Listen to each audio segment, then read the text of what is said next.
What is it? I'm not sure. It's Imperial. Have you seen it before? Maybe once when I was little. My father will know. Everyone loves a good spy thriller, and there are many ships in Star Wars that would fit right in one. Today, let's take a look at 5 more of the best. I'm Joey from Radio Free Coruscant, and these are the best ships for spies in Star Wars.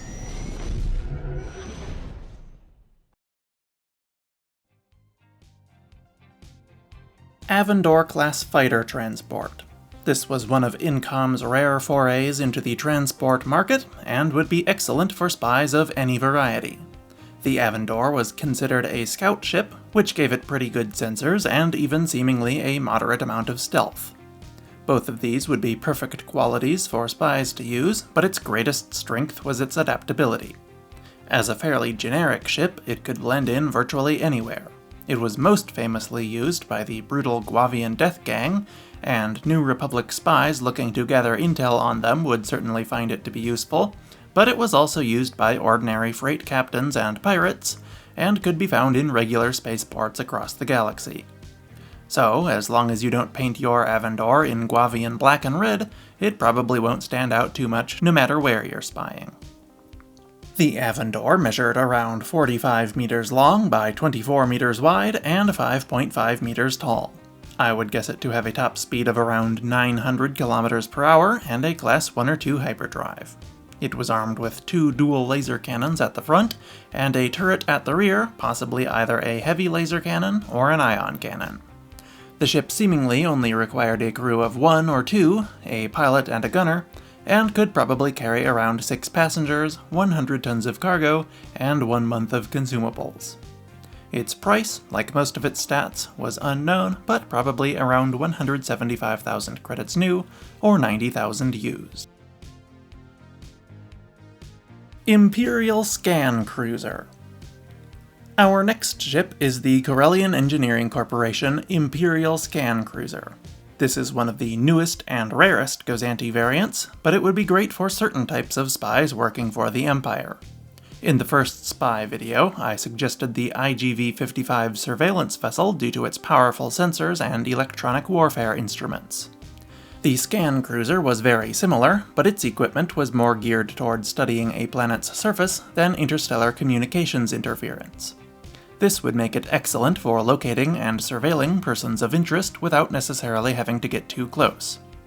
We don't know a whole lot about what it actually did or was capable of, because the only time we have seen one was a brief glimpse of it doing a planetary resource survey, but I don't think the Empire would build something like this without giving it the ability to spy on people too.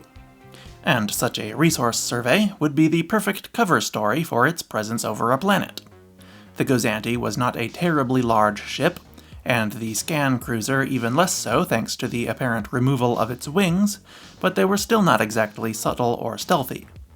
However, carrying out a planetary audit would be a pretty easy way to watch someone or something on a nominally Imperial-friendly world without anyone knowing your true mission. None of the stats of the Imperial Scan Cruiser are known to the public, but we can make a pretty good guess based on the stats of the standard Imperial Gozanti. It measured around 64 meters long by possibly 13 meters wide and 15 meters tall, though its width is very hard to estimate since we only see it from the side. I did my best to recreate the ship from just the one angle, and that is how big it seems to be. Like the normal Imperial Gozanti, it likely had a top speed of 1,025 km per hour and a Class 3 hyperdrive. Granted, official media and Wikipedia do not usually do a very good job of distinguishing between the normal Imperial Gozanti and the more heavily armed and armored model seen in The Mandalorian, which the scan cruiser is based on, so most of these stats are taken from the original and may not accurately reflect even the heavy Gozanti, let alone the highly modified scan cruiser. I am working on a video about all of the many distinct variants of the Gozanti cruiser, so if this ship and its other Gozanti siblings interest you, make sure you are subscribed and keep an eye out for that in the next couple months. The scan cruiser appeared to be armed with 2 dual laser cannon turrets, but one of them seemed to have some kind of communications or sensor array attached to it, so I'm not sure if it was actually functional as a weapon, or if CEC engineers just reused the turret to mount an aimable sensor dish. The turret does still seem to have the cannons, so I would assume it is still fully armed and operational. The ship probably required a crew of 10, a captain, pilot, co-pilot, engineer, 2 gunners, and 4 comms and sensor operators. It may have been able to carry 12 passengers like the standard Imperial Gozanti, or at least 6 if not. It probably also had a cargo capacity of around 50 tons, and could carry 1 month of consumables. The price of a scan cruiser is pretty hard to say without knowing what sensor equipment it actually carried, but it might be safe to assume that the additions and omissions made to the scan cruiser make the price balance out to around the same amount as the standard Imperial Gozanti, 200,000 credits. Of course, no spy using one of these will have to buy it themselves, but it's always useful to know the monetary value of the ship you command. CX Dagger. Another Imperial exclusive spy ship would be the CX Dagger. Almost nothing is known about this ship as well, including its manufacturer. It may even have been built directly by the Empire itself, though one of its usual ship manufacturing contractors is still more likely. It bore a slight resemblance to the Delta 7 Aether Sprite and especially the Delta 12 Sky Sprite, so Kuat Systems Engineering seems like a likely culprit. This mysterious ship was used by several clone assassins attached to the Advanced Science Division early in the Imperial era. I'm not sure how many of these were built, or how many survived the destruction of Tantus Base and the collapse of the Advanced Science Division, but it's certainly possible that Imperial Intelligence, Compnor, or the ISB could have had access to these ships as well in limited numbers, or could have inherited surviving units after the closure of Tantus Base and redistribution of its assets. The CX Dagger was a fairly Spartan vessel with only a handful of amenities, but what amenities it did have seemed just as ideal for a spy as they were for assassins. The ship possessed a powerful long-range communications array for reporting back to base, and a stealth system to actively hide the ship from sensors. It also had a gimmick that spies are sure to love, where it could be remotely controlled and summoned by a device on its assigned CX trooper's armor. While I doubt a spy would get or want this entire armor set, I'm sure the remote could be removed and used separately. It also had a powerful computer capable of decrypting captured data. The CX Dagger measured 47.1 meters long by about 21 meters wide and 8.5 meters tall. It required only 1 pilot and could carry at least 1 passenger, though not comfortably. None of its other stats are known, or even really very straightforward to figure out. It appeared to have a fairly high top atmospheric speed, possibly around 1,000 km per hour, and it almost certainly had a Class 1 hyperdrive, or perhaps even a Class 0.5. It seemed to be unarmed, though some kind of concealed weaponry could be possible. Finally, like the scan cruiser, its price was probably around 200,000 credits, but nobody using one would have to buy it outright anyway. Lambda-class Shuttle. Our penultimate ship for this list is the Sinar Fleet Systems Cygnus Spaceworks Lambda-class T4A Shuttle. This is an Imperial ship like the last two, of course, but it would allow you to spy on the Empire just as well as you could for the Empire.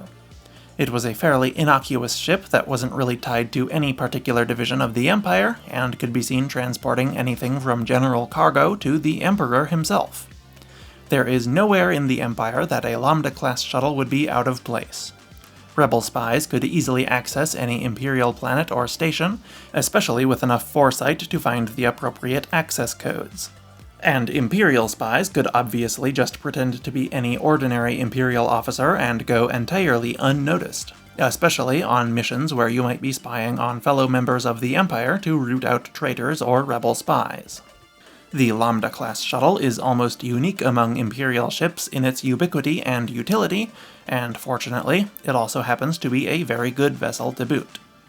Spies using it will be happy with its relatively comfortable interior, stylish looks, and high level of security. The ship was decently well shielded and armored, and extremely well armed for a shuttle. Its cockpit module could even be ejected as an escape pod in case of emergency.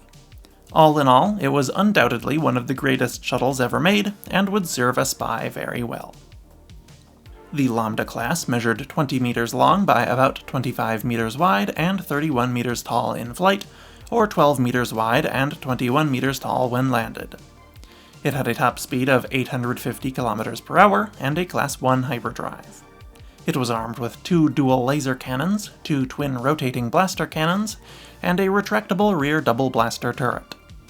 Despite this, it only required 2 crew, a pilot and optional co-pilot. It could carry 20 passengers, 80 tons of cargo, and 2 months of consumables. Finally, it came in at a price of 140,000 credits, though like the other previous Imperial ships, spies using it likely wouldn't be buying one. Imperial spies would be assigned one, and Rebel spies would steal one. I suppose it's possible that independent spies could have to buy one on the second-hand market, but we don't know what they would go for there. Probably around 75,000. YV-560. And finally, one of the best ships for spies in Star Wars is the Corellian Engineering Corporation YV-560 Light Freighter. This was by and large a perfectly ordinary cargo ship, but it was covered in dozens of antennas, dishes, and sensors. The original purpose of the YV-560 is unknown, but it was capable of both hauling freight and surveying planets from orbit, so it was very popular with scouts and explorers, and would be good for a spy as well.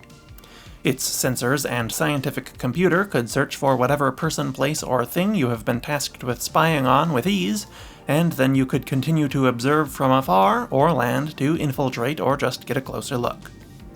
Due to its common civilian use, and especially its resemblance to CEC's ubiquitous YT series freighters, you could land one just about anywhere without turning any heads. It would probably even just blend right into the background at some spaceports. It might be a little bit odd to see such an exploration-focused ship on highly developed planets such as Coruscant, but those worlds also tended to be so busy that you would still blend in anyway. You could fly much weirder ships to Coruscant without anyone noticing, really. Even wanted war criminal Count Dooku managed to take his extremely rare and distinctive solar sailor there once or twice. The YV-560 measured 30.1 meters long by 22.4 meters wide and 5.5 meters tall. It had a Class 2 hyperdrive, and its top atmospheric speed was probably around 850 kilometers per hour. It was armed with 2 twin medium laser cannon turrets, and it required 1 pilot and 1 co-pilot or engineer. It could probably be flown by just one without any trouble if preferred. It could also carry 5 passengers, 40 tons of cargo, and 8 months of consumables for extended missions. Finally, at a cost of 120,000 credits, it was the most affordable ship on this list, another point in favor of it being one of the best ships on the market for a spy. And those are the best ships for spies in Star Wars. Let me know which of these was your favorite, or what else you would have used instead in the comments. Please subscribe to the channel as well, and if you need something else to watch, check out the first installment of this topic next.